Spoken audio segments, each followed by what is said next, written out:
जब भी भगवान कृष्ण की बात होती है, एक छवि मन में सबसे पहले आती है, उनका नीला रंग, है ना? पर कभी सोचा है, ऐसा क्यों है? बस यही सवाल आज हम समझने वाले हैं कि इस दिव्य रंग के पीछे का गहरा मतलब आखिर है क्या? तो सवाल सुनने में तो बहुत सीधा लगता है ना कि कृष्ण को नीले रंग में क्यों दिखाया जाता है, लेकिन इसका जवाब उतना ही गहरा है। तो चलिए इस रहस्य की एक एक परत को खोलना शुरू करते हैं। देखिए, पहली बार में तो ऐसा लग सकता है कि भाई ये तो बस एक आर्टिस्ट की अपनी चॉइस होगी, पर हिंदू दर्शन की यही तो खास बात है। यहाँ कोई भी पवित्र प्रतीक, कोई भी सिंबल यूं ही नहीं होता, उसका कोई ना कोई गहरा मतलब जरूर होता है। तो कृष्ण का ये नीला रंग, ये सिर्फ एक रंग नहीं है, ये अपने आप में एक पूरा का पूरा संदेश है।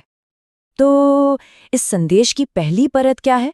ये हमें ले जाती है इन्फिनिटी यानी असीमता की ओर। ये रंग विशालता का प्रतीक है। स्वामी चिन्मयानंद ने इस बारे में एक बहुत ही गहरी बात कही है।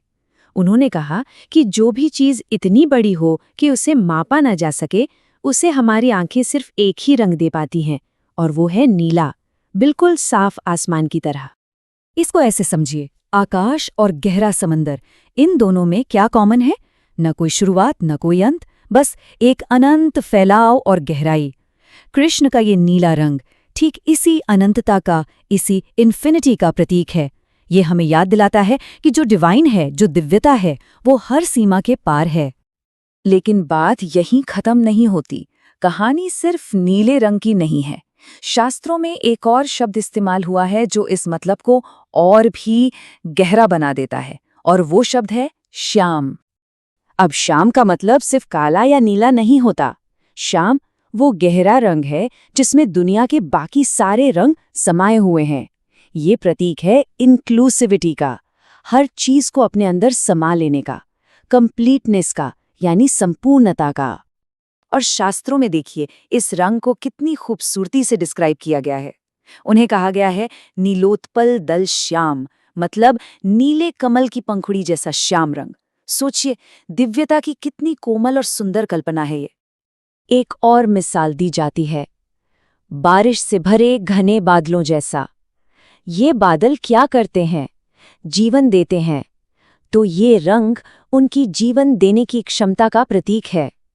ये सिर्फ कविता नहीं है, ये उस दिव्यता की ओर इशारे हैं जो हमारी सोच, हमारी कल्पना से बहुत आगे है। तो ठीक है, एक तरफ तो ये रंग दिव्यता का प्रतीक है, पर कृष्ण तो मानव रूप में भी आए थे। तो सवाल उठता है कि ये दिव्य रंग उनके मानवीय रूप से कैसे जुड़ता है।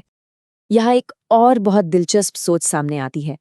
कुछ लोग मानते हैं कि ये नीला रंग उनकी स्किन का पिगमेंट नहीं था, बल्कि ये उनका दिव्य ऑरा था, उनकी आभा थी, एक ऐसी मौजूदगी जो पूरी तरह से आध्यात्मिक चेतना का प्रतीक हो। मतलब ये सिर्फ देखने की चीज नहीं, बल्कि महसूस करने की बात थी। और फिर पूतना की वो मशहूर कहानी तो है ही, जब राक्षसी पूतना ने नन्हे कृष्ण को मारने के लिए अपने शरीर पे जहर लगाया, तो कृष्ण ने उसका दूध पीकर उस जानलेवा जहर को भी सोख लिया। कहते हैं उसी जहर की वजह से उनकी त्वचा नीली हो गई, पर उन्हें कोई नुकसान नहीं हुआ।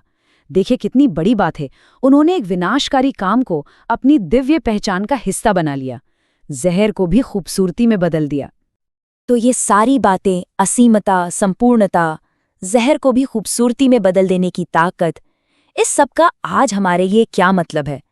असल में ये सिर्फ एक रंग की कहानी नहीं है, ये जीवन जीने का एक पूरा का पूरा दर्शन है। तो कृष्ण का ये नीला रंग हमें जिंदगी के लिए कुछ बहुत गहरे सबक सिखाता है। ये हमें कहता है कि आसमान की तरह अपनी हदों से आगे सोचो, समंदर की तरह मुश्किलों और तूफानों को अपने अंदर समा लो, पर फिर भी स्थिर रहो। ये हमें याद दिलाता है कि श्याम रंग की तरह जिंदगी में उजाला भी है और अंधेरा भी, दोनों को अपनाओ। और सबसे बड़ी बात, इस आम सी जिंदगी में ही उस अनंत सच को महसूस करो।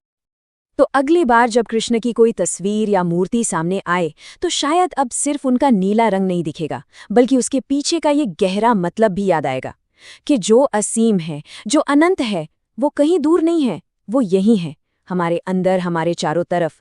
बस उसे पहचानने भर की देर है।